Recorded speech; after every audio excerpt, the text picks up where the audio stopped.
belə bir çirkli görüntü yaradacaq. Olan qalan tonal krem də sponja çıxacaq. Əgər tonal kremi bu formada və ya bu formada tətbiq etsək, üzümüzdə tonal krem biraz da belə bir formada tətbiq etsək, belə bir görüntü yaradacaq. Bunun olmaması üçün nə edirik? İlk olaraq həmin hissəni yaxşı-yaxşı primerla nəmləndiririk. Biraz qurumağını gözləyirik. Tonal kremi üzümüzdə və fırçaya yox, əlimizdə tətbiq edirik. Əlimizdə olan tonal kremi birbaşa üzümüzə deyil də, biraz burada yayırıq və da üzümüzə tətbiq edirik. Çox örtücü olmağını istədiyiniz yerlərə biraz daha çox tətbiq edirsiniz. Sanki yoxmuş kimi görünəcək.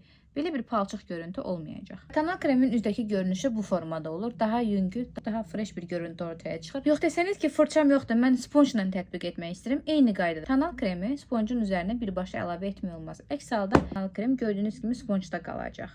İlk olaraq sponjun suyunu tam olaraq sıxırıq. Tonal kremi öncə əlimizə lazımi hissələrə tətbiq edirik. Bu formada siz sponju tətbiq etdikdə məhsul da getmiş olur, ləkələr əmələ gəlmiş olur. Bu isə nəticə. Tətbiqindən asılı olaraq tonal krem üzünüzdə belə də görünə bilər, digər göstərdiyim kimi də görünə bilər.